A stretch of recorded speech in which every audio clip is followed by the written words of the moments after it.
Universidad Autónoma Indígena de México. Toda la gente, todos los pueblos.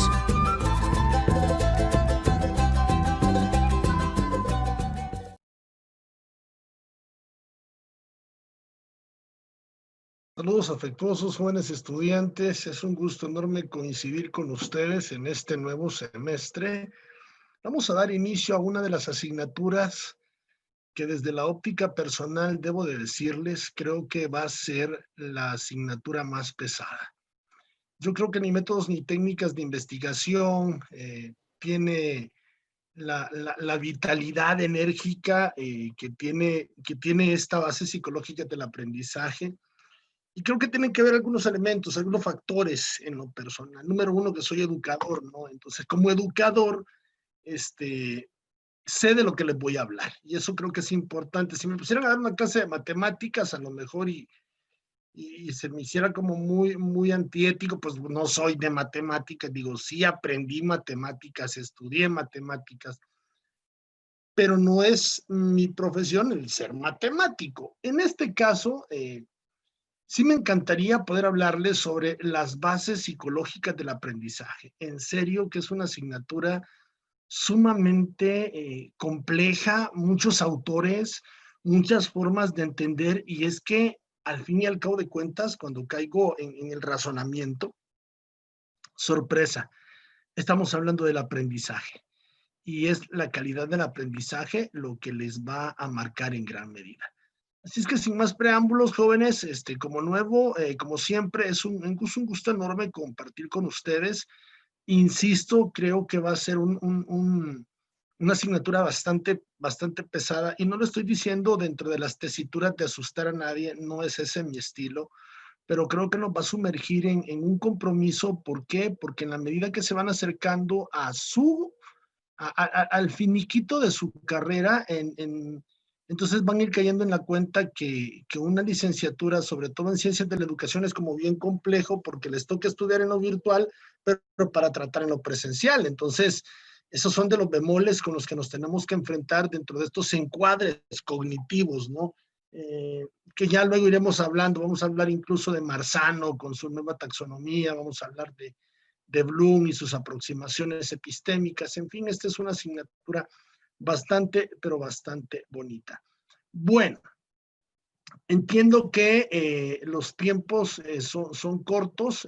Voy a tratar de establecer ya las reglas del juego. Inicio con el tema de la clase. Voy a tratar de plantear un poco la dinámica. La dinámica en esta ocasión va a ser, yo voy a generar una exposición, porque la naturaleza del contenido ocupa que yo vaya desfragmentando trozo por trozo cada una de las presentaciones que traigo. Ojo con esto, si hay una pregunta, formúlela, por favor. Sin mayor preámbulo, si hay algún interrogante que usted tenga, si dice, oiga, profe, ¿me puede explicar esto por qué, Pues ahí vamos caminando, jóvenes. Me siento como muy contento, pero a la vez comprometido, porque en la medida en la que voy renovándome con ustedes o volver a darles una asignatura, me implica renovarme, me implica cambiar de estrategias metodológicas. Es un conglomerado de cosas pero muy interesantes. Así es que va a estar como muy simpático el poder trabajar con ustedes esta asignatura. Así es que sí, también entiendo, el tema COVID es un tema que nos ha golpeado. Yo personalmente lo manifiesto. Estrés, cansancio. El trabajo se me acumuló. O sea, sigo dando clases en los contextos virtuales y el trabajo se acumuló, y es fatigante, ¿no? O sea, digo, a veces hago la broma, es que ya estoy viejo, digo, y pues sí, ya estoy viejo, digo, pero también es el hecho de que el cúmulo de trabajo, jóvenes, en serio, yo les admiro a muchas de ustedes, porque no solamente son estudiantes, son profesionistas, son madres de familia, son esposas, son estudiantes, como ya lo dije, y pues tenemos que sumarnos a esta dinámica, ¿no? Así es que, ojo, por favor, le voy a suplicar un inmenso favor, no me pida prórroga para las tareas, porque no se la voy a dar. Creo que a esta altura del semestre todos ya tenemos que tener un ritmo de trabajo. Entiendo y comprendo que tan ocupado está usted, pero le puedo garantizar que también yo paso bien ocupado, y tengo tan cronometrados mis tiempos que desde hoy que asigno la tarea hasta el sábado que la recibo hasta la noche, ya el domingo me dedico a evaluar, así es que porfa, pónganle muchas ganas, esto va a demandar de mucha entrega, y pues bueno, sin más que nos sumamos en el tren de aprendizaje y adelante. Bueno, para iniciar vamos a generar, reitero nuevamente, si se van presentando interrogantes, ustedes las van Empecé a planificar la clase y me encontré por ahí con un material que estaba muy estructurado. Me encantó la forma en cómo desde la óptica de la metodología didáctica se va a aterrizar con las bases del aprendizaje. En esta primera ronda de contenidos vamos a hablar sobre las ciencias de la educación y las teorías del aprendizaje. No puede haber educación sin teorías. ¿Por qué? Porque cada estudiante aprende de manera diferente. Ustedes aprenden de una forma, yo aprendo de otra, a mí me sirven mucho los videos, a otros les pueden servir más las anotaciones, a mí me sirve mucho marcar los documentos, yo le paso con su marcador, ¿no? Fluorescente, y cada quien va teniendo como diferentes estrategias o estratagemas para poder ir aprendiendo. Entonces, a partir de eso vamos a hacer como una correlación muy, muy simpática, ¿no? Bien. Vamos a... Uno de los primeros ejercicios cuando hablamos de teorías del aprendizaje es, esto me encantó mucho, si realmente éramos capaces de pronunciar el color y no la palabra. Entonces era como, no sé si genera, estamos tan dogmatizados, tan condicionados. Y yo decía, sí es cierto, o sea, digo, el amarillo, pero el amarillo en mi cerebro no es verde. Entonces digo, verde, negro, morado, naranja, azul, verde. No, y sí me cuesta. Por ejemplo, es verde, amarillo, rojo, negro, verde. O sea, me está costando. Y yo insisto, si ustedes hacen este ejercicio práctico, se van a dar cuenta que sí, que nos genera ese impasse, ¿no? Y ya van a entender por qué. Y es que cuando nosotros intentamos verlo desde la óptica de las neurociencias como un punto de partida, vamos a ver que en sí las neurociencias van a conformar ese conjunto disciplinar que con el aporte de otras ciencias, realmente su objeto de investigación es nuestro sistema nervioso, es nuestra actividad cerebral. Dentro de las actividades cerebrales aparece el conocimiento de las funciones específicas de nuestro sistema nervioso. Y con ello podemos entender y podemos comprender cómo van funcionando nuestras maneras cognitivas para dar respuesta a las diferentes situaciones que se nos van dando en la vida. Por ejemplo, cuando manejamos, pues hay un momento en el que el proceso cerebral va automatizado, los pies de una forma, las manos de otra, la vista acá, con el teléfono. He llegado a ver gente que manejando tiene una pericia tal con el teléfono que es impresionante. Van manejando, van con el celular, bueno, y sin entrar en preámbulos y sin entrar en aquellas pequeñas hebras que las vayan a lastimar, ya me ha tocado ver que manejan, toman café y se maquillan en la mañana manejando. ¿Cómo le hacen? Vaya usted a saber, pero de que lo hacen, lo hacen. Y aparte va manejando, se va poniendo su rímel y de repente lleva usted a su chiquillo atrás y ya le dice, oye, estate quieto, deja de estar molestando, o ponte el cinturón y sigan manejando, y se toma el café, y de repente el celular, y uno dice, wow, la neurociencia, qué empoderamiento en el devenir de sus funciones. Y la neurociencia nos va a permitir, tal como ustedes pueden verlo en pantalla, el poder ejercer un control de nuestro oído, de nuestro olfato, del habla, del control motor, del tacto, de la presión, del sabor, de la conciencia corporal, del lenguaje, de la lectura, de la visión, etc. Nuestro cerebro tiene fragmentado cada una de esas funciones. Por eso es que el aprender es tan importante, porque a partir de cosas tan pequeñas logramos identificar el aprendizaje. A partir de ello vamos a encontrar algunos objetivos de la neurociencia. El hecho de poder describir el funcionamiento de nuestro sistema nervioso es una de las primeras cosas. De manera particular, cuando hablemos de la descripción del cerebro y de las áreas del conocimiento, Luego van a poder ver en el lateral derecho de su monitor cómo cada parte del cerebro, desde la parte occipital, la parietal, la frontal y la temporal, tiene funciones específicas.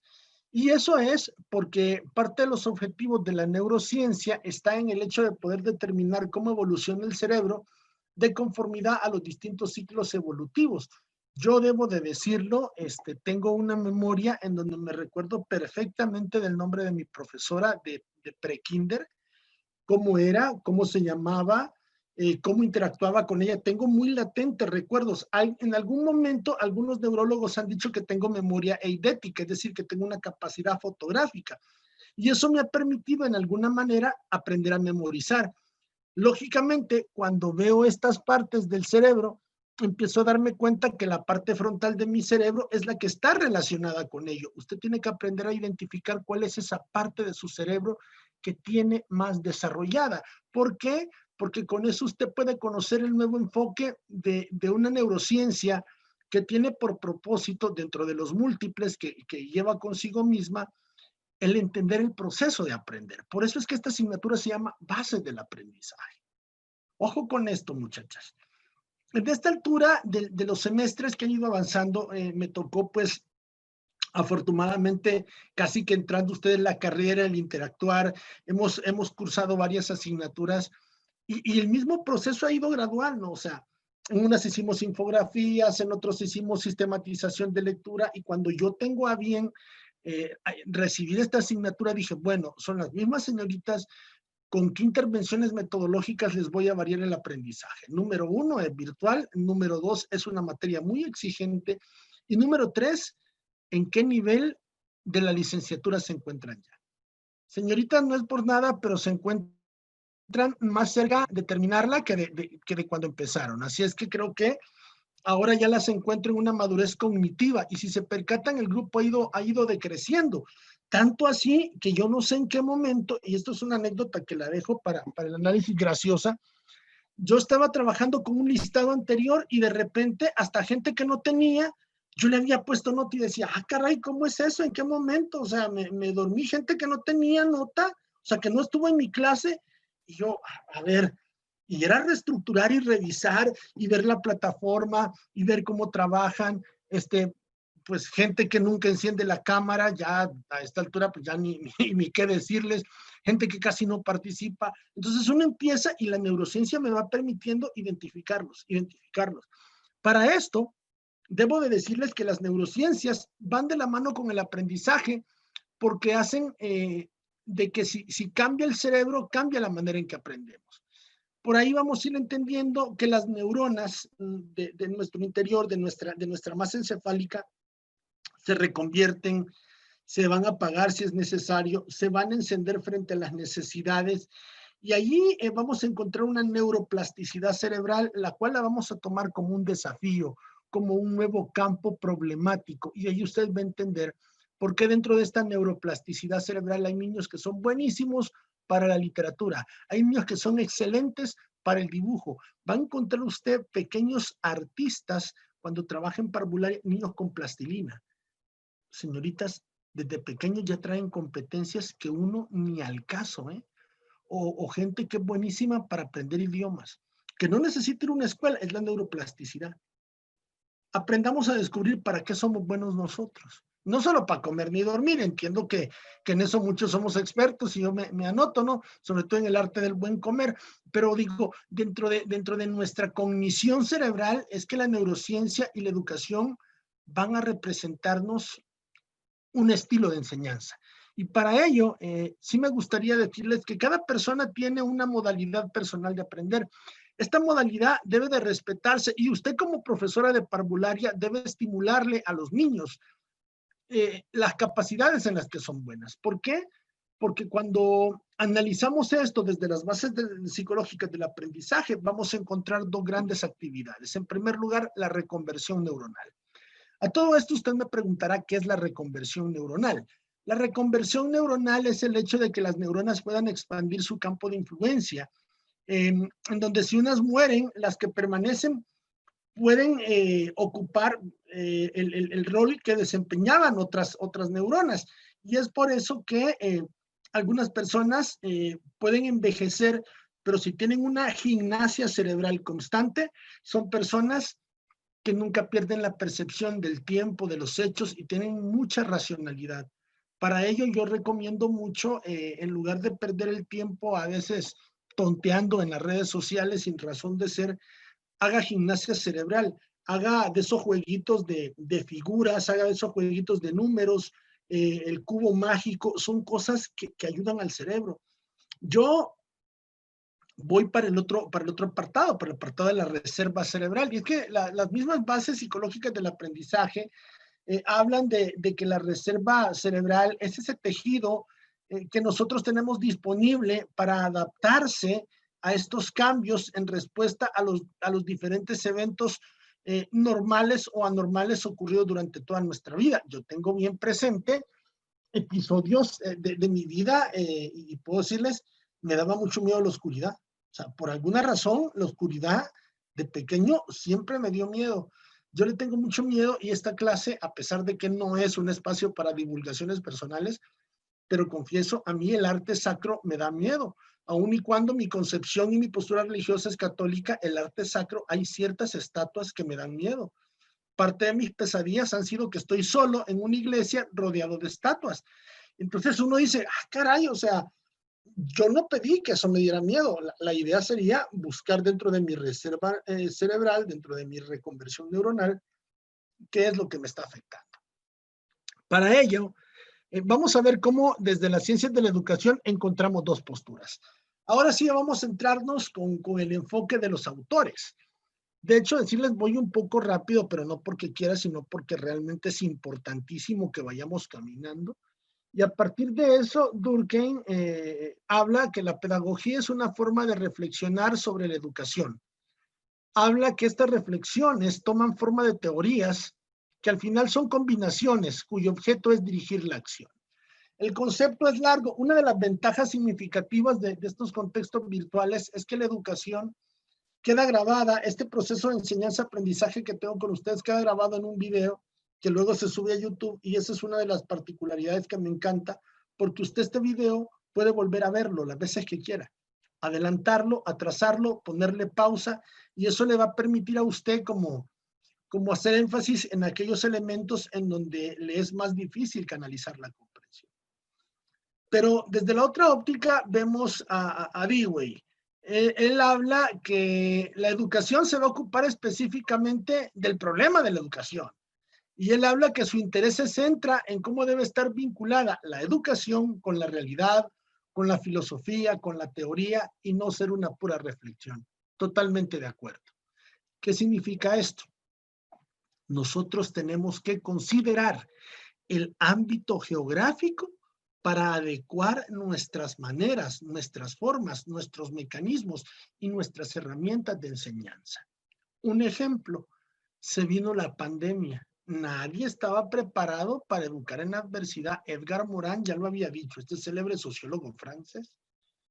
Y digo yo, es cierto. Y de repente todos los modelos educativos, todas las instituciones se empezaron a preocupar y que no pierdan clase los niños y que los niños no pierdan clase. Perfecto, hasta ahí vamos bien. Empezaron a enfocarse en cómo el docente, ojo, cómo el docente tenía que preparar sus clases. Pero ¿a quién se le ocurrió pensar en el estudiante que vive en la zona rural? ¿A quién se le ocurrió pensar si el profesor tiene una buena computadora? Si ustedes y yo sabemos que los salarios de los profesores nunca han sido de los mejores. Y no lo digo solo por la experiencia, lo digo con pruebas y en la misma educación superior tampoco es bien pagada como usted puede creer. Por eso es que a mí me causa mucha gracia aquellos profesores universitarios que con soberbia quieren tratar mal al estudiante cuando deberían de revestirse de humildad porque el hecho educativo es una fraternidad, es un acto ameno, es un acto de amor y no del amor eros que usted conoce, sino que estoy hablando del intercambio de ideas, del ámbito bonito, de sentirnos en paz, de tratarnos con respeto. De eso estoy hablando yo. Y hay profesores que Dios guarde que usted no les diga doctor. Si usted a un doctor le dice licencia, uy, no, lo mató, lo ofendió. Y uno empieza a darse cuenta que por eso es importante el tener bien claro estos preceptos de qué es educación. Yo les dejo estos dos conceptos que creo que es importante que los lean a profundidad, que los analicen, ya tendrán medios y formas para poder trabajar en el contenido. Y como reitero, van a tener que volver a ver esta clase porque creo que el devenir de ideas es muy enriquecedor. Mis estimadas señoritas, creo que en la medida que vayan surgiendo interrogantes, por favor, plantéelas, vaya tomando sus anotaciones. Creo que es importante que vaya entendiendo qué son las ciencias de la educación, al menos desde esta óptica o desde esta perspectiva. Hablemos ya más centrados en materia. Yo, con su permiso, me voy a tomar un traguito de agua porque vine preparado pensando en que es mucho lo que tengo que exponer, pero es el estilo de la asignatura. Hay asignaturas en las que ustedes son más participativas. De ahí, a mí se me hizo muy simpático, digo, no estoy hablando mal de nada, se me hizo muy simpático que este semestre que pasó recibieron una asignatura de educación física y la recibieron en contexto virtual. Yo decía, va a estar interesante porque la actividad física pues requiere de la presencialidad. ¿Cómo hacer educación física con sus estudiantes desde contextos virtuales? Es interesante, ¿no? O sea, tienen estrategias, hay maneras, pero bueno. Cuando hablamos de teorías de aprendizaje, vamos a decir que estas teorías son construcciones teóricas. ¿Qué buscan estas construcciones teóricas? Proponer cómo aprende el ser humano. ¿Cómo aprende usted desde diferentes puntos de vista y argumentos explicativos que terminan por integrar elementos biológicos, sociales, culturales y emocionales? Es decir, usted aprende desde su concepción biológica. ¿Qué significa? Que si durante el embarazo su mamá solo comía frijolitos y no comía proteínas, como carne, como pollo, como fruta, hay ciertas condiciones neurológicas que no se terminaron de desarrollar en usted. Por eso es importante una dieta balanceada durante el embarazo. Digo, nunca me tocó vivir el embarazo de nadie, pero digo, pues sí, entiendo y comprendo que eh, hasta nuestros tamaños, hasta nuestra corpulencia física, tiene que ver mucho con estos elementos. Los elementos sociales son también los medios en los que me desenvuelvo. Yo conozco una anécdota de una persona que vendía carros de lujo, coches de lujo. Entonces, esta persona vendía coches de lujo en el medio social en donde él vivía, una persona pobre, pero con un buen trabajo, él no podía vender carros. Entonces, le dijeron, es que estás obrando mal. O sea, eres pobre, vives con pobres, pero le vendes a ricos. Tienes que cambiar los lugares que frecuentes. Y de esta manera este señor pagó la membresía con mucho sacrificio de un club de golf. Entonces dicen de que él empezó a ir recurrentemente hasta que le halló amor al golf. Entonces alguien se le acercaba, oye, ¿estás aprendiendo a jugar golf? Sí. ¿Y tú a qué te dedicas? Oye, vendo coches. Oye, ¿de qué coche vendes? Mercedes-Benz. Ah, ¿en serio? Y dice que una vez cambió su entorno social, empezó a tratarse con otra gente y empezó a vender coches. O sea, el paradigma de yo cambio lo social. Claro, eso tiene que ver mucho si usted su domingo se lo dedica, y no digo que esté mal, pero si es de fútbol, si es de cerveza, si es de carnita asada, si no hay espacio para un buen libro, si seguimos oyendo banda, pero nunca oímos música clásica, algo que nos eduque el cerebro, pero si seguimos oyendo aquello que nos invita al alcoholismo, al machismo, o sea, entonces, si no cambiamos el paradigma social, vamos a seguir sumergidos desde donde estemos, no vamos a cambiar. Y eso pasa lo social y lo cultural. Y lo cultural termina por verse representado en lo emocional. Por eso es que es importante que las teorías del aprendizaje sean puntos de partida para marcar dos grandes aristas. Número uno, el poder generar visiones sistémicas del proceso de aprendizaje. Cuando yo entiendo lo que es, lo que son, cómo actúan y cuál es la importancia de las teorías de aprendizaje, yo puedo entender el hecho del proceso de aprendizaje. Y en segundo lugar, vamos a hablar que las teorías del aprendizaje permiten que se cree un modelo explicativo de cómo aprenden nuestros estudiantes. Corríjanme si mal no equivoco. Con ustedes trabajamos en algún momento el identificar cómo aprenden ustedes. ¿Se recuerdan de aquel examen de Excel que hicimos de Honey y Alonso? Cuando lo aplican con sus estudiantes, se van a dar cuenta de que con eso tienen una brújula. O sea, ese examen, esa herramienta que yo les di hace buen de tiempo, ahora sirve precisamente para que ustedes puedan empoderarse de que si sus estudiantes son más visuales, bueno, pues meter más videos a la clase, ¿no? Meter más gráficas, meter más infografías, o sea, ese tipo de cosas son las que creo que les van a aportar mucho valor significativo a ustedes. Cuando hablemos entonces de teorías del aprendizaje, vamos a hablar de 4 grandes vertientes. Vamos a hablar de las teorías conductistas, vamos a hablar de las teorías cognitivistas, vamos a hablar de las teorías socioculturales y vamos a hablar de las teorías constructivistas. Ahí están algunos autores que respaldan cada una de estas teorías y sobre la base de ello vamos a ir enfocándonos en la lectura de la tarea de esta semana, que va a ser una tarea bastante interesante porque les voy a aplicar una especie de situación hipotética. Ya les iré platicando. Mientras tanto, avanzamos y llegamos. A mí me gustaría que cuando estén ustedes haciendo el repaso de esta clase, que tengan a bien identificar los diversos conceptos de aprendizaje. Pues estamos estudiando las teorías del aprendizaje y que no sepamos la interpretación semántica del concepto aprendizaje, pues realmente es una lástima, ¿no? Entonces, a partir de eso, yo les voy generando algunos conceptos de aprendizaje que este material de Derrama Magisterial nos comparte.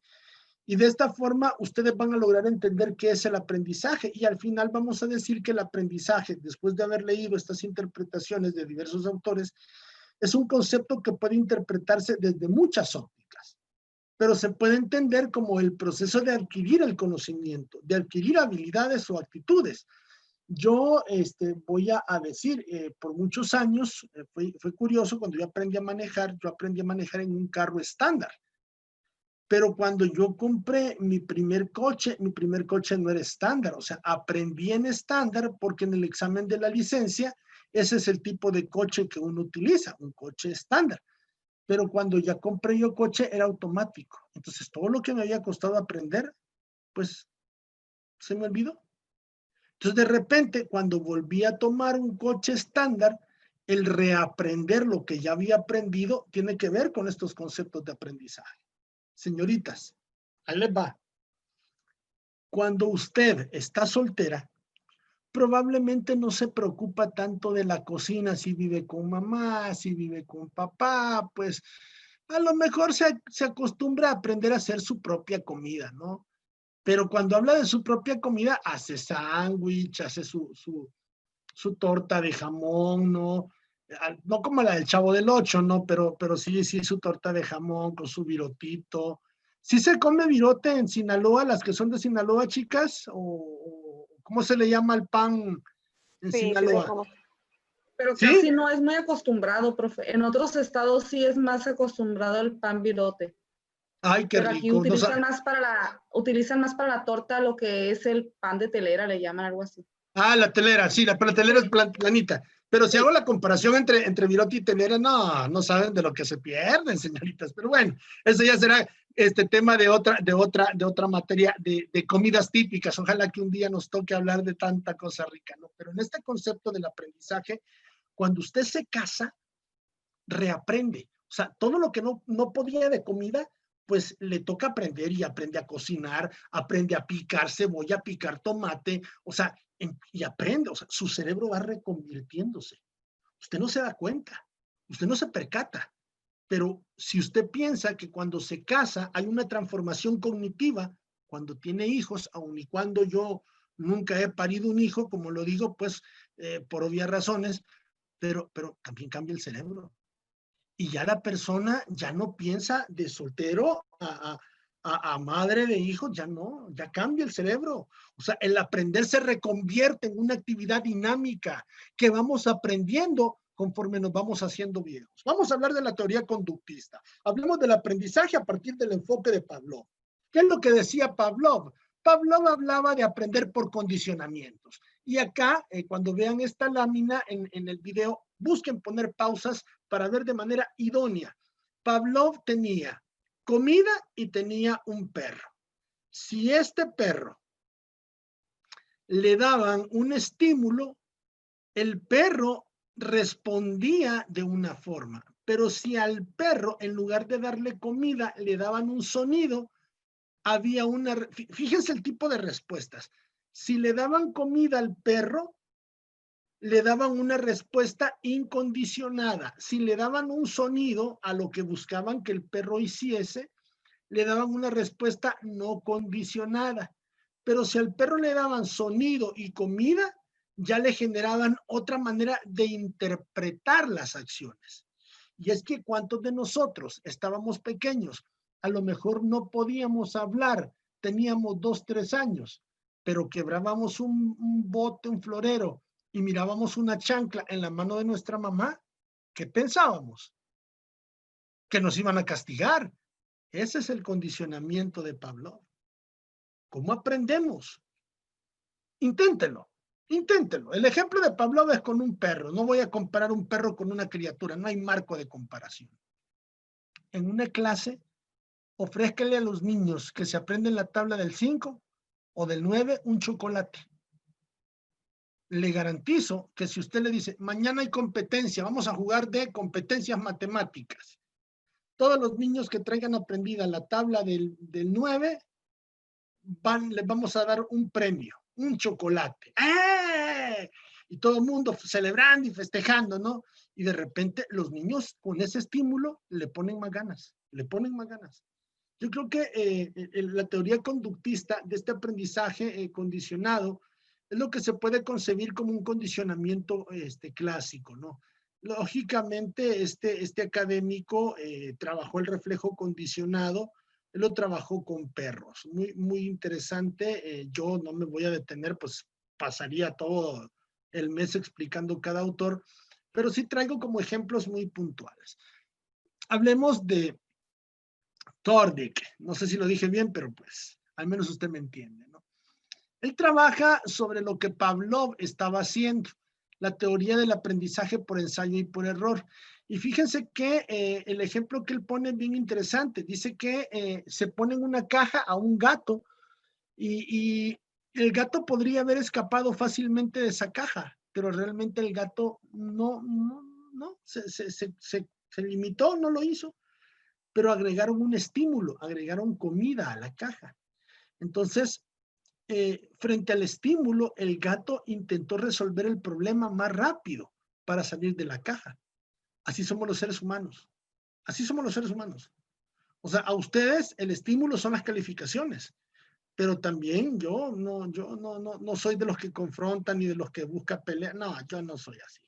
Pero también hay gente que es muy irresponsable, que no entrega tareas en el momento, que son muy cortos en sus análisis. Entonces uno dice, me preocupa porque estoy generando futuros educadores, entonces yo tengo que ser exigente y frente a esas exigencias, pues obviamente mi estímulo es el que quiere excelentes calificaciones, pues tiene también que quemarse sus neuronas, porque este proceso es así, o sea, es sacrificarse, desvelarse, entregar lo mejor, no perder el ánimo. Señoritas, de cuando empezamos a cuántos son ahora, ¿cuántos han desertado de la carrera? A ver, díganme. ¿O ya se les olvidó cuántos eran? Y ahí no eran por problemas solo de aprendizaje, ahí habían problemas económicos, problemas de trabajo, problemas de calificaciones, problemas familiares. Todos tenemos eso, pero cada quien va haciendo su lucha. Ese es el trabajo condicionado, el hacerle frente a la adversidad. Por eso es que las bases psicológicas del aprendizaje también nos deberían de enseñar qué tan fuertes somos mentalmente para afrontar los momentos difíciles, para no sentirnos derrotados, aun y cuando estemos con el infierno en puerta, decir no, más allá de este fuego hay una luz. Y para los que tenemos convicciones espirituales, pues qué mejor que caminar de la mano de Dios. Bien. Hablemos de Watson. Watson, él centra el abordaje de su estudio en la conducta, negando los procesos mentales. Él habla de un condicionamiento clásico. Él dice, el bebé no tiene miedo. Es que si usted a un bebé le pone un ratoncito, el bebé no tiene miedo. si usted le pone el estímulo neutro puede ser un sonido, no sé, el decirle al niño, el ratón es malo, entonces ya ese es un estímulo neutro. Entonces, la próxima vez que el niño vea el ratón, su grado de asociatividad cerebral va a decir, mamá dice que el ratón es malo, por consiguiente, el ratón me... Y ahí entiende usted por qué es que se va generando el condicionamiento clásico, ¿no?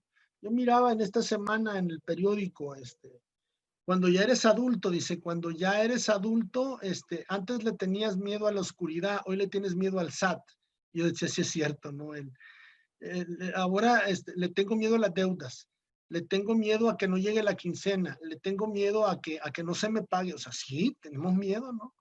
¿Por qué? Porque nuestras responsabilidades cambiaron. Y yo en algún momento con ustedes lo platicaba en una asignatura, creo que era etapas del desarrollo, en donde yo hablaba sobre cómo de pequeños los sabores dulces nos encantaban. Es que todo lo dulce nos encantaba. Pero si usted analiza, hoy tiene trabajo, tiene algunos pesitos en su bolsa y lo que menos compra son dulces. Es más, es curioso, o sea, como que de pequeño le gusta lo dulce y ya de adulto le gusta lo amargo, yo lo hablo por el café, no por otra cosa, pues, pero sí, a mí el café ya no mucho me gusta con azúcar, me gusta fuerte, cargado, que me despierte. Y es curioso porque en el caso mío, yo puedo hablar de lo que Watson plantea, señoritas estudiantes, no es broma, en serio.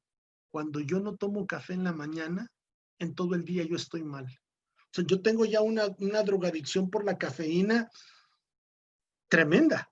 Y no crean que me tomo todo el día el café. No, tomo café en la mañana y un café en la noche. Es todo.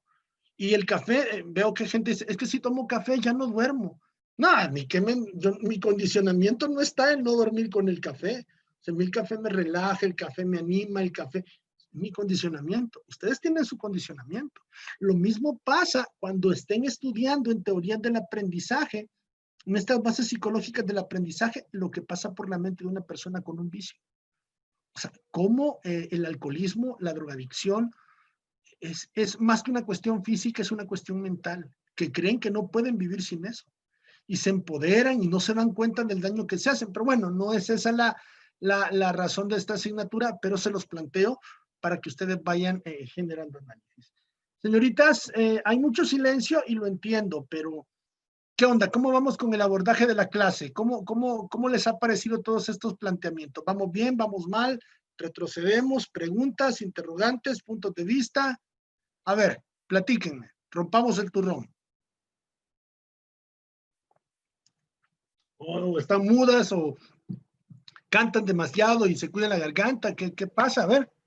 Pues en lo personal creo que es clara la información y está entendido.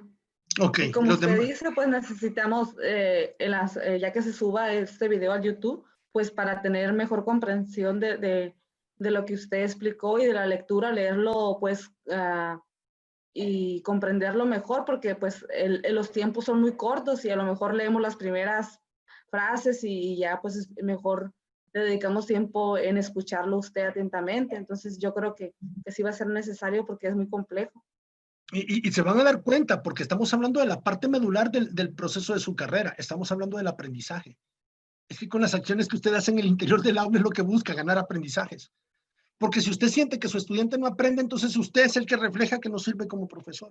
Por eso es importante esta asignatura, que desde el abordaje psicológico utilicemos todas estas connotaciones de estímulos, de respuestas, del condicionamiento. Esto es lo que tenemos que llevar al interior del aula. Por supuesto que no le vamos a llevar carne como lo planteaban los autores, como lo planteaba Pavlov al estudiante, pero sí podemos ponerle al estudiante ciertos estímulos, puntos para el examen.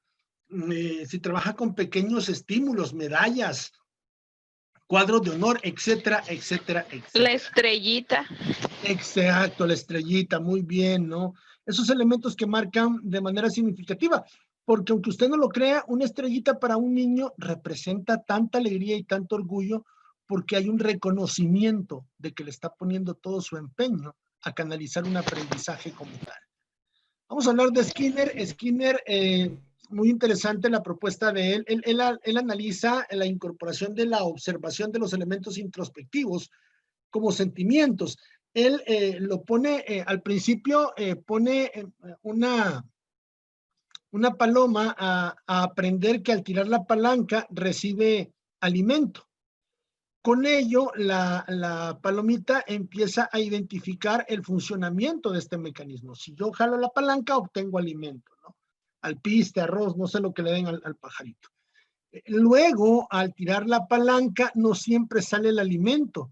Entonces, lo que hace la paloma es desaprender cuando ya no sale el alimento. Entonces, finalmente, la paloma se da cuenta que al no ser un proceso constante, pues hay un desinterés.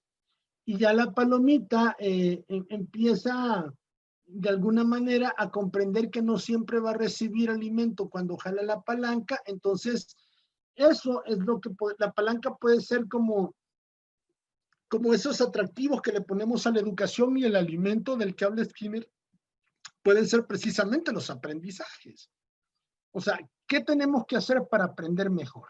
En educación virtual, obviamente, ver el video de la clase, leer, o sea, estar en la clase, reflexionar, identificar. Y es que, jóvenes, entiendan, ustedes están viendo asignaturas en 3 semanas que en otras carreras se tardan 6 meses, 4 meses, 5 meses.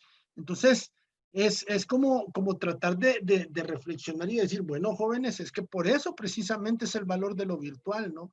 Y a mí me quedaba como muy claro en algún momento, no recuerdo ni quién fue, alguien dijo, es que, profesor, si usted piensa que solo me dedico a esto porque el exceso de la tarea, y lo ponía, ¿no? Entonces yo decía, bueno, con la pena, pero a mí no me paga la universidad por entender tu situación, sino por ejercer un proceso de aprendizaje, porque al fin y al cabo la universidad es eso, es rigurosidad académica. La universidad no es un campo de diversión, es un campo de aprender, porque no podemos bajar la exigencia frente a lo que considero el enseñarles a entender y comprender lo más importante del hecho educativo. Ya lo dije, es el aprendizaje. Y para ello la teoría de Skinner es muy clara. Bandura habla de una propuesta. Él dice que el individuo puede aprender a través de instrucciones o la observación de un modelo. Dice que las situaciones que no implican el realizar una acción, pues a veces no generan como aprendizajes concretos. Él a todo eso le llama la teoría del aprendizaje. Él señala además que existe un determinismo recíproco entre el ambiente, el comportamiento y el individuo. Veámoslo de esta forma. Si un individuo, si un niño comete una maldad, es castigado. Si esto se reitera, probablemente dejará de comportarse mal, es cierto.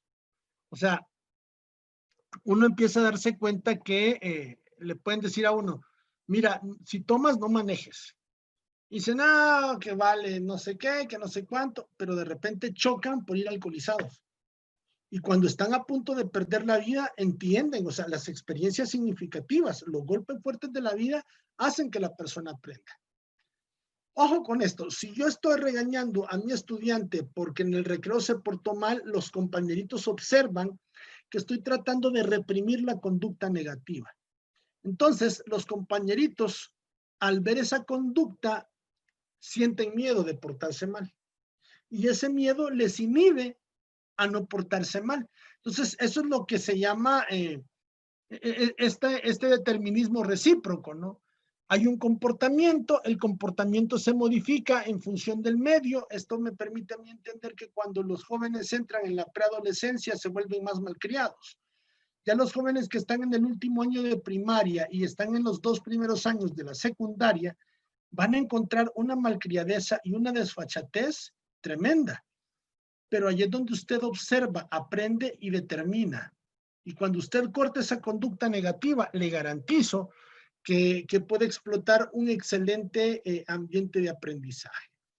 De esta manera hemos ido presentando algunos autores importantes para que usted vaya comprendiendo cuáles son estas teorías del aprendizaje de las que yo les he hablado.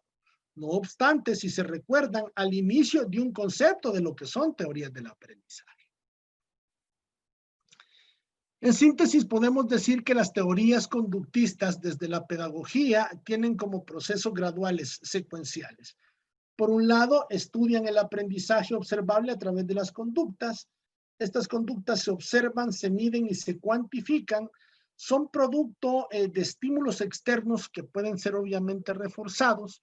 No deben de olvidar que estas conductas que son producto de estímulos generan comportamientos y generan aprendizajes.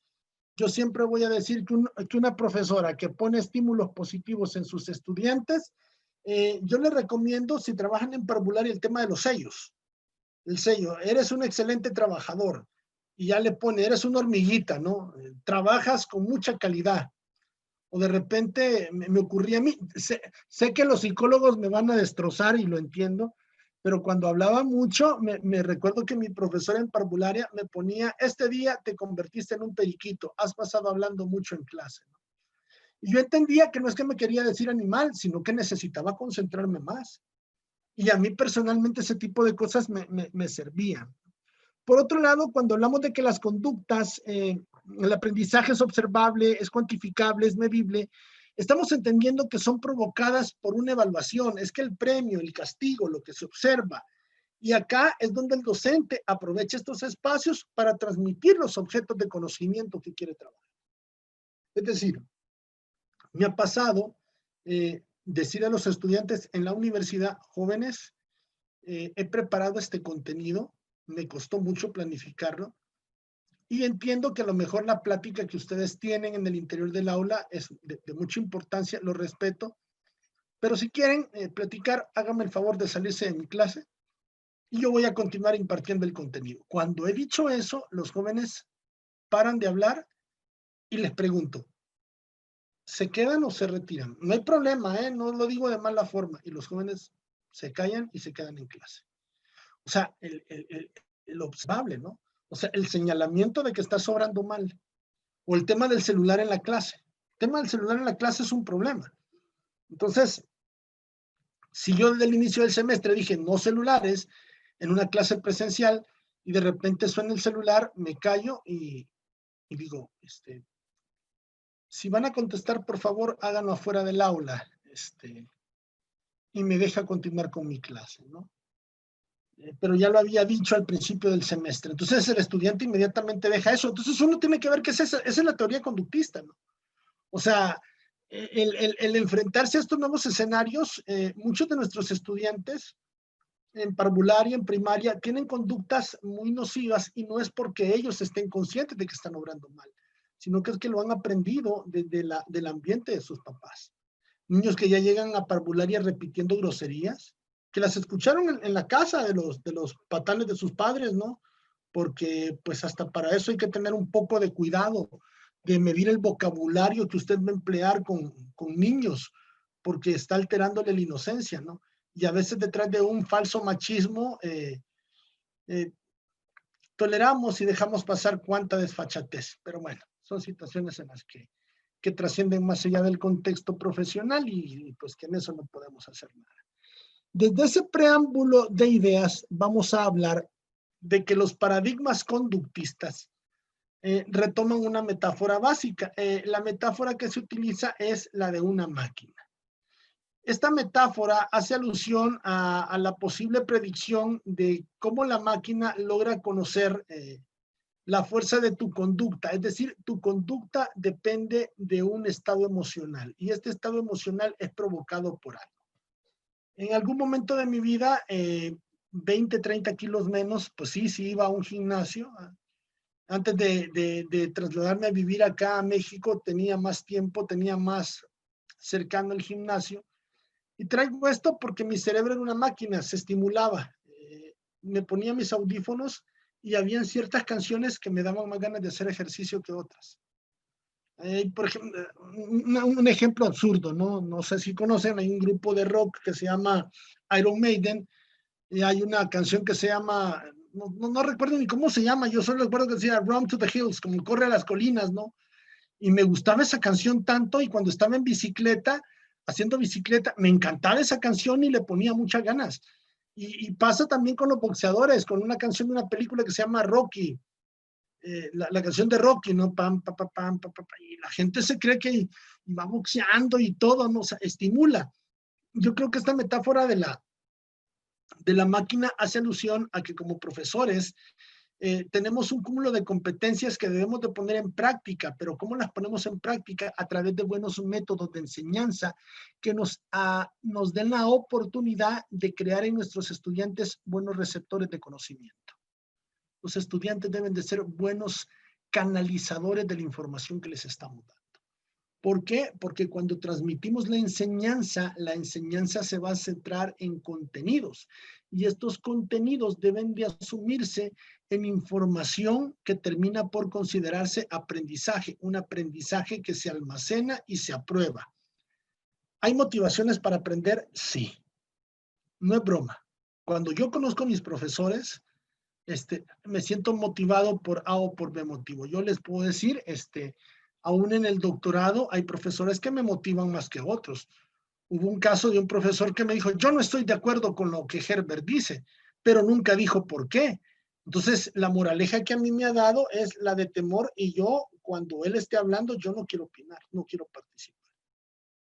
O sea, y estoy hablando de un doctorado, ¿no? Entonces, donde se supone que este tipo de condiciones o conductas deberían de tener mediaciones pedagógicas. Y a lo mejor no decir yo no estoy de acuerdo, sino decir, me parece que es importante la opinión del compañero, pero desde mi opinión, y a uno no decir directamente, yo no estoy de acuerdo con eso, me limito.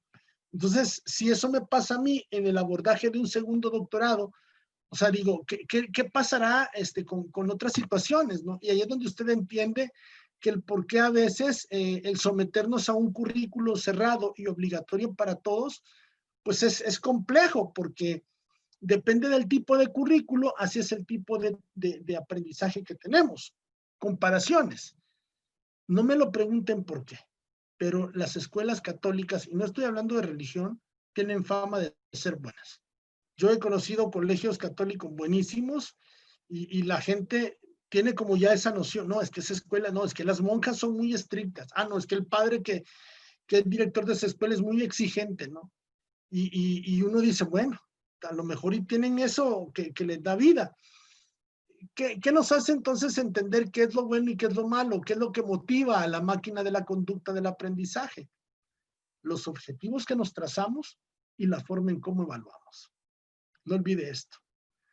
Parte importante y medular del éxito en la educación, en el proceso de aprendizaje, es establecer buenos objetivos de aprendizaje y, en segundo plano, el establecer buenos métodos de evaluación. Habiendo logrado esto, señoritas, se pueden hacer muchas, pero muchas cosas interesantes. Vamos a hablar entonces de otro autor. Acá vamos a mencionar a Piaget con su teoría cognitivista.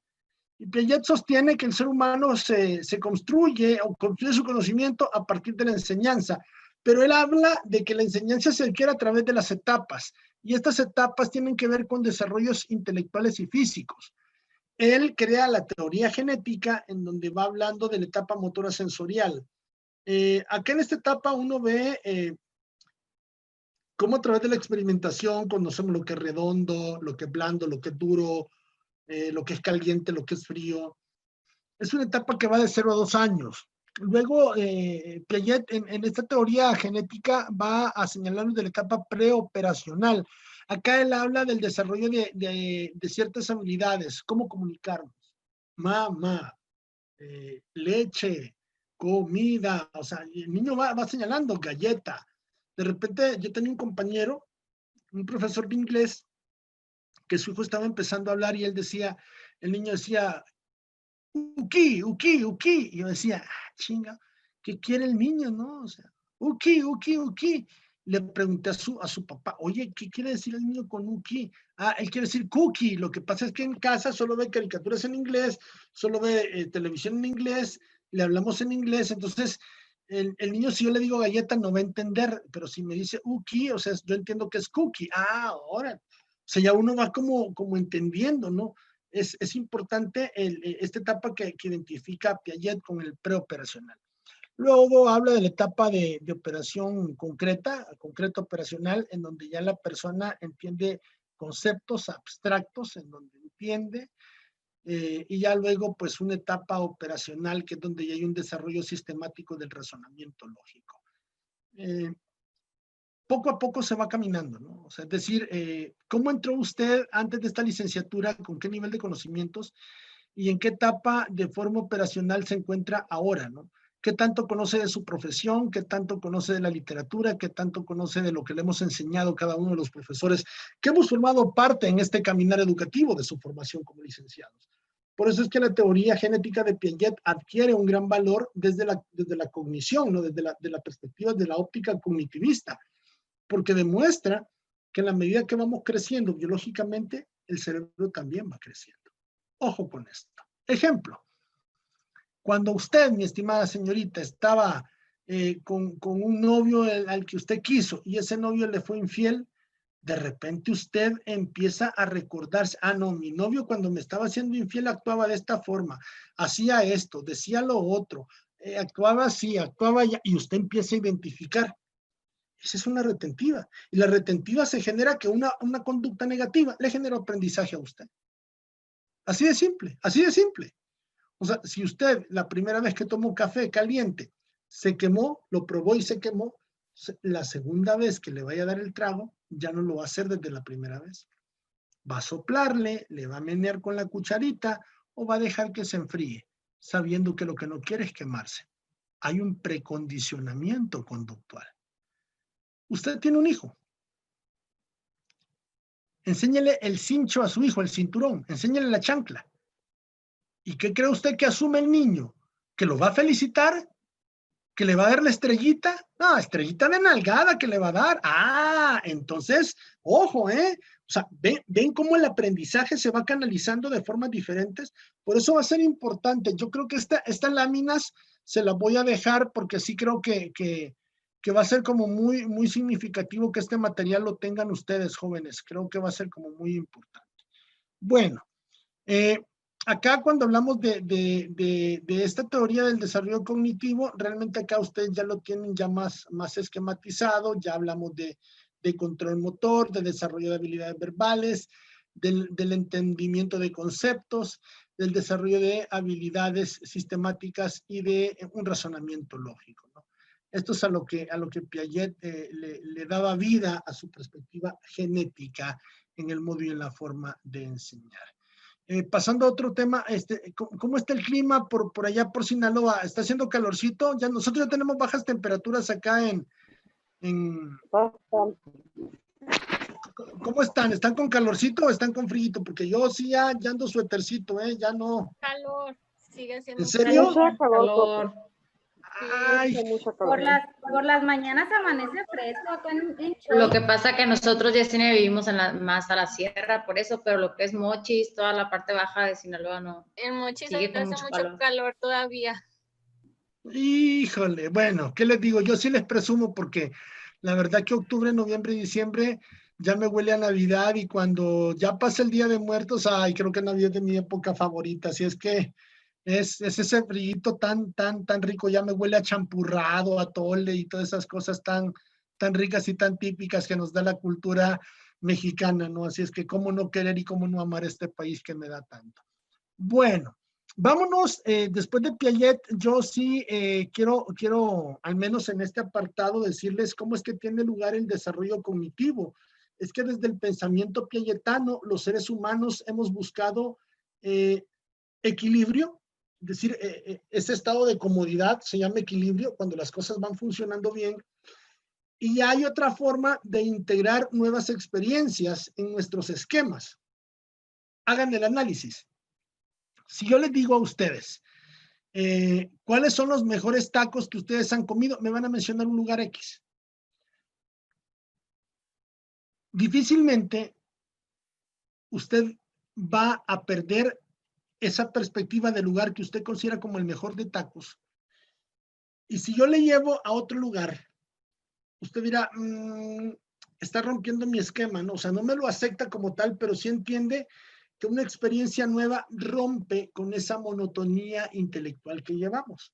Y es que me está pasando ahorita. Esta siempre ha sido una clase donde usted participa mucho, me ayuda a leer, Pero ¿qué pasa? Ahorita no necesito que me ayude a leer. Ahorita necesito que me ayude a comprender lo que le estoy explicando.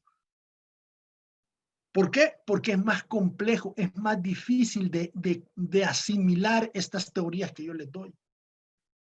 Aparte, por algo me dan la asignatura, porque se asume que yo lo sé, y si yo lo sé, mi deber es enseñarle. ¿Dónde yo voy a evidenciar que usted está aprendiendo? Con el desarrollo de la tarea. Entonces, el entrar en un equilibrio y de ese equilibrio asumir nuevas experiencias nos lleva a procesos de adaptación. Estos procesos de adaptación se asimilan y se incorporan como nuevas informaciones en nuestros esquemas de comprensión. Para ello tenemos que buscar acomodar este esquema nuevo en nuestras antiguas tradiciones. Y a partir de ello uno va generando aprendizajes, aumentando aprendizajes, y aun y cuando algo no me guste, al menos yo ya lo aprendí. A mí me pasó. Siempre que he tenido la oportunidad de viajar, para mí la comida es importante. Me gusta probar la comida típica de los países. Hubo un lugar en donde fue quizás de lo más chocante, lo digo así. Las clases empezaban en domingo. O sea, en Israel, el domingo es el inicio de la semana. Entonces, el fin de semana en Israel se le llama Shabbat. Y allá empezaba el viernes a las 2 de la tarde, se detiene todo Tel Aviv, la capital de Israel, y cuando se detiene Tel Aviv, pues sí, o sea, no hay transporte público, muchos lugares cierran. Entonces, yo no entendí el domingo en clase, cuando el domingo era mi fin de semana, rompí ese patrón, ese esquema de comodidad, rompió mi equilibrio. Y la comida era hummus, era como garbanzo hecho pasta, y la gente, qué rico el hummus, y yo, garbanzo, no, gracias, o sea, a mí uno al pastor con cebollita y cilantro, ¿no? Y con su guacamolito, lo que usted quiera, pero pues rompían mi paradigma. Y eso tiene que ver con el desarrollo cognitivo. Eso tiene que ver con el desarrollo cognitivo. Y ustedes lo pueden ver, de cómo era su vida para las que ya son madres de familia cuando no eran mamás. ¿Cómo era su vida? Y ahora, ¿cómo cambió su vida con hijos? No me lo están preguntando, pero hasta se cansan más. Están como, ¡ay, clase, tarea, niños, trabajo, cocinar, lavar, el aseo de la casa! O sea, romper paradigmas. Eso tiene que ver con el desarrollo cognitivo. Y ese desarrollo cognitivo, cuando usted no logra llevar ese equilibrio, ¿saben qué termina? Se llama estrés. Ojo con estos datos. Se llama estrés. Y el estrés termina... Depresión. Exacto, mal humor, depresión, cansancio, fatiga mental. Y llegó un momento, mi estimada Brenda, en que en modo automático camina usted. ¿Y sabe qué es automático? Que ya no tiene noción de qué día está ni de qué hora es, sino que bueno, es otro día, a la rutina y vámonos, porque tampoco me puedo dar el lujo de sumergirme en el fracaso. Ya voy demasiado lejos en la licenciatura, como para tirar la toalla ahorita, no gracias. Vayan pensando, o sea, esas son cosas que son fundamentales en la base del aprendizaje que ustedes están viviendo. Ojo, yo me voy a quedar acá en el desarrollo cognitivo, voy a pasar a la tarea, quiero que entiendan que es una tarea bastante interesante, y para ello yo me salí del grupo de WhatsApp, si mal no recuerdo. Voy a pedirles que me incorporen. Es que no, la última vez no me salía porque ya, o sea, como había archivado el WhatsApp, entonces no le daba como seguimiento. Pues de repente, cuando vi que estaba, coincidió porque me dijeron que iba a dar una asignatura. Me han invitado, creo que tengo asignatura hasta el otro año. Me han invitado a colaborar con algunas materias. Y en eso, dije, no me había salido. Dije yo, bueno, ya me salí. Entonces sí necesito que me incorporen al grupo porque quiero mandarles el material hoy. Así que porfa, con esto, para que me incorporen, ya saben más o menos cómo está la situación. Me encantaría, me voy a quedar acá en el tema, a ver, acá, mensajito. Perfecto, muchísimas gracias, mi estimada Maestra Clarisa, gracias por incorporarme, ¿no? Les quiero compartir ahora el abordaje de la tarea. Señoritas, el abordaje de la tarea, voy a tratar de maximizar esto para que tengan... Yo voy a minimizar esto. Perfecto. Voy a tratar de presentarles qué es lo que se va a hacer. En la unidad 1, lo que vamos a hacer es lo siguiente. Fíjense bien. Los criterios con los que voy a trabajar es que para esta tarea les pido por favor el tipo de letra Times New Roman, interlineado 1.5. Esto no lo vuelvo a repetir. Por favor, considere que le estoy pidiendo esto desde un principio, porque muchas de ustedes, y no es primera vez que me pasa, les pido un trabajo, justifíquenme el texto y ni siquiera se toma el trabajo de justificar el texto. Por favor. El documento lo va a trabajar en Word, pero al final me lo va a entregar en PDF. Ojo con esto. Times New Roman 12, interlineado 1.5 y márgenes de 3 centímetros. Yo estimo que este trabajo para el sábado, durante todo el día, todo el sábado me lo van a entregar. Al archivo lo van a guardar de la siguiente forma. Le van a poner tarea 1, guión bajo, un nombre y un apellido. Así yo voy a saber quién me lo ha mandado. Tarea 1, pues ahí está. Este trabajo consiste en lo siguiente. Yo les voy a dar, acá, estas son las preguntas. Yo les voy a dar un material de lectura y sobre el material de lectura usted me va a responder, mencione y explique qué son los modelos mentales. Menciónenme 2 ejemplos de lo que es un modelo mental que respalden dicho concepto. Pregunta 2, ¿qué son teorías de dominio? Y la siguiente pregunta es, ¿qué son teorías implícitas? Usted me va a explicar en qué consiste cada una de ellas. Estas respuestas las va a encontrar en el material de lectura que yo le voy a dar, para lo cual le invito, pues, lógicamente. Profe, disculpe, no está se ve compartiendo la pantalla de lo de la tarea. Está en la caray. misma lámina. Sí. Muchas gracias por decirme ahorita. Ay, señoritas, no les digo que ya estoy viejito, necesito comer más pescado, perdonen. A ver, vamos a ver, compartir pantalla. Esto va a ser. Bien, acá. Ahora sí se ve ahora, ¿no? Sí, profesor. Excelente, mi estimado. Muchísimas gracias. Ya me hacía falta esa voz de locutor, ¿eh? Ya me hacía falta la representación masculina. Ya decía, ¿qué pasó? Quizás ya no está, que no lo escuchamos participar. Bueno.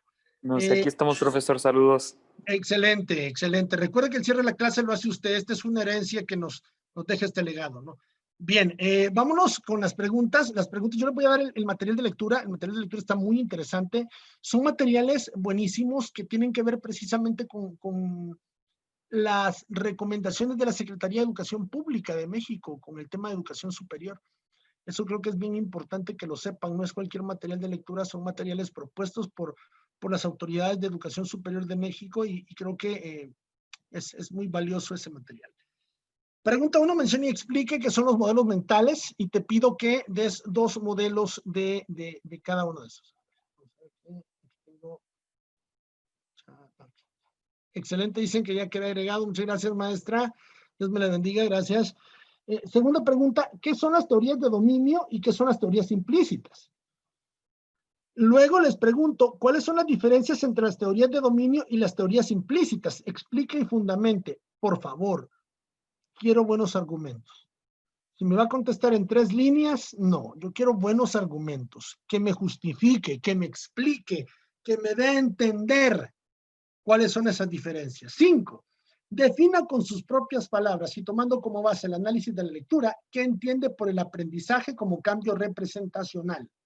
Siguiente, mencione y explique en qué consiste cada una de las teorías de dominio sobre el aprendizaje, explicando y fundamentando cada una de ellas con buenos argumentos. Y por último, ¿por qué es importante para la práctica educativa del docente mexicano promover el cambio conceptual de estas teorías? ¿En qué sentido o dirección debe de darse dicho cambio? Esto va a ser una pregunta derivada a la respuesta de su análisis de la lectura.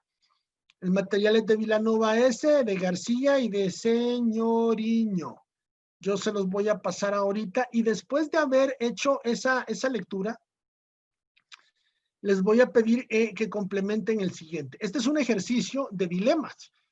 Reitero, hoy las tareas tienen un nivel de exigencia mayor. El hecho de vincularnos con lo más delicado del aprendizaje les va a llevar más aplicación, más dedicación. Vamos a trabajar con esto. Esto se llama cuestionario de dilemas de aprendizaje. Le someto a una situación hipotética en donde le pregunto, imagine que usted es un docente que labora en una escuela pública, en una universidad pública, en un bachillerato público, y se encuentra en una reunión de profesores. Como profesores están discutiendo sobre varios temas que tienen que ver con la enseñanza, que tienen que ver con el aprendizaje. A continuación te expongo algunos puntos de vista y tú vas a seleccionar uno. Es decir, yo en la pregunta 1 te planteo, te lo pongo como ejemplo, con respecto al aprendizaje, algunos docentes opinan que. Entonces hay opción A, B y C. Entonces, si usted selecciona la A, me pone, con respecto al aprendizaje, algunos docentes opinan que, y ya me pone si seleccionó la A, la B o la C. Si selecciona la A, pone literal A y lo que dice literal A, pero me explica por qué seleccionó ese literal. Lo mismo con la 2, lo mismo con la 3, con la 4, con la 5, con la 6, con la 7, con la 8, con la 9, con la 10 y con la 11. Son aparte, ojo con esto, de 7 preguntas que va a responder de la lectura, este cuestionario de dilemas, que también se lo voy a pasar, que es la segunda parte del trabajo, acá usted va a seleccionar una respuesta de las 3 que le estoy poniendo por cada una de las preguntas. Entonces, en la segunda parte, usted pone la pregunta 1 con su contenido, si selecciona A, B o C y explicar por qué seleccionó ese literal. Ahí están ya y yo quiero analizar qué es lo que ustedes piensan y por qué seleccionan. Este es un ejercicio muy interesante que lo trabajamos cuando hacemos el planteamiento de las teorías de aprendizaje. Por último, la tercera parte de la tarea tiene que ver con la evaluación de la actividad, en donde usted en la unidad 1 va a mencionar qué aprendió, qué le sorprendió, qué observó, qué descubrió, qué le gustó y cuál fue el aspecto metodológico con el que más se identificó. Bien, por favor, mis estimados estudiantes, para mí va a ser muy importante que estas cosas yo las paso ahorita mismo. Sé que está en plataforma, pues ya está el curso en plataforma, bendita gracias a Dios. La maestra Clarisa siempre es muy atenta a ayudarnos en eso. Pero bueno, les paso la lectura 1. Les paso las preguntas, las 7 preguntas y luego el cuestionario, ¿no? Se los paso en el WhatsApp. ¿Les parece? Este trabajo tienen para hacerlo desde hoy hasta el sábado, todo el día. El sábado a las 12 de la noche lo voy a requerir. Si tienen problemas con el tema de la plataforma, háganmelo saber para mandármelo a un correo electrónico que yo les voy a dar. Ya también ahí les voy a mandar el correo electrónico para que ustedes puedan enviarme la tarea. En el tema siempre pedimos las tareas. A mí personalmente, lo digo, para mí es más complejo trabajarlo desde la plataforma, pero entiendo que en educación virtual hay que subirlo a la plataforma porque hay que dejar constancia del trabajo en plataforma, etcétera, etcétera, etcétera. No tengo problema con ello, pero también me gustaría, de alguna manera, si el trabajo lo pueden hacer llegar al correo electrónico, es como más garante para mí. Es como, me da más seguridad. No sé por qué, digo, pues, pero como que me da más seguridad. Entonces, si lo pueden subir a la plataforma en el PDF, sin problema, y si me lo pueden mandar también a mi correo, pues las dos formas me vendrían bien. No una, sino las dos. Los trabajos son un poco más exigentes, pero pueden ser inteligentes, es decir, se pueden repartir las lecturas, lo idóneo sería que todo mundo leyera, pues, o sea, pero también pueden irse como compartiendo, oye, yo voy a tratar de buscar respuestas de la 1, de la 2, ¿tú qué piensas? Y se van como compartiendo, aunque no van a poner lo mismo, pero se pueden ir retroalimentando, ¿no? Yo creo que eso podría serles como una ayuda. Lo que no sé es que como es contexto virtuales, desconozco los horarios y las actividades de cada uno. Por eso es que yo nunca dejo actividades grupales con ustedes. Es bien raro cuando les he dejado una actividad grupal, pero en este caso las tareas son individuales. En este momento, mis estimadas señoritas, yo les dejo las lecturas, las tareas, las preguntas, y pues nada, tengan la certeza y me comprometo desde la primera clase a dar lo mejor de mí. Merecen lo mejor, merecen calidad, y por eso es que trato siempre de exigir al máximo, porque yo sé que ustedes merecen docentes de calidad. Es un gusto enorme, en serio. El que Dios me permita compartir con ustedes y el tratar de dar siempre lo mejor en mis clases es una responsabilidad enorme. Espero estar a la altura del grupo y como siempre le he dicho, tratar de dar el máximo de mí mismo. En serio, mis estimadas señoritas, les mando un fuerte abrazo cargado de mucha energía positiva. Que Dios me las bendiga en abundancia, y pues yo me quedo supeditado a las observaciones, a las preguntas o algún interrogante que exista, ¿no? Si ya usted tiene algo más particular, pues ya me lo hace llegar, ¿no? por el WhatsApp, y ahí estaré muy atento a responderle, siempre pidiéndole pues el orden de respetar los horarios, no que me esté escribiendo a las 12, 2 de la mañana, porque tampoco, no digo, porque ya se ha presentado, entonces por eso lo manifiesto, no porque me lo tome a mal, o sea, digo, pero por cualquier cosa, pues ahí estoy muy atento, y si hay algún interrogante, pues estoy como muy al pendiente. Así es que ese es el momento en el que les cedo los micrófonos a ustedes. Adelante. Y suena el grillito porque puro silencio. Ay. Sí. Buenas noches. Hola, buenas noches, Heidi. Yo nada más tengo una pequeña duda. El trabajo lo vamos a subir todo en un solo archivo, todo pegado. Es lo único, gracias. Sí, es eso, ¿no? Les pido un favor, yo les entiendo, estamos cansados, estamos estresados, estamos fatigados. En serio, el COVID nos vino a golpear fuerte, ¿no? A mí personalmente me golpeó. Estoy a un paso de decir, no, yo no aguanto más, tengo ganas de tirar la toalla, pero justo cuando he tenido esas crisis, he sentido, en serio, cómo Dios toma mi mano y no me deja caer. Y cuando más desgastadas tengo las baterías, es cuando más me he dado cuenta que Dios camina en cada uno de mis pasos. Jóvenes, ánimos, ánimos. Cuenten conmigo en lo que yo pueda ayudarles, en serio. Y pues se trata de que nos fortalezcamos. Estamos de profesores a profesores, así es que entiendo y comprendo, ¿no? Pero igual, nos vemos entonces el próximo lunes. Y mi estimado Alexis, el cierre de la clase, por favor. Necesitamos de esa píldora de locución suya para que se pueda despedir de nosotros. Y como siempre, yo me despido y los dejo pues en buenas manos. Dios me los bendiga, muchachos. Alexis, el cierre de la clase, si eres tan amable. Claro que sí. Un éxito el día de hoy. Esperamos tener el próximo lunes una excelente clase con el profesor Herbert Oliva, el favorito del grupo. Muchísimas gracias, como siempre un éxito, y es un gusto, créame, que nos vuelva a impartir una materia, de verdad, siempre va a ser un gusto y hablo por todos los compañeros. Nos vemos en una emisión más de WAIM. Bendiciones, hasta la próxima. Gracias, buenas noches. Buenas noches.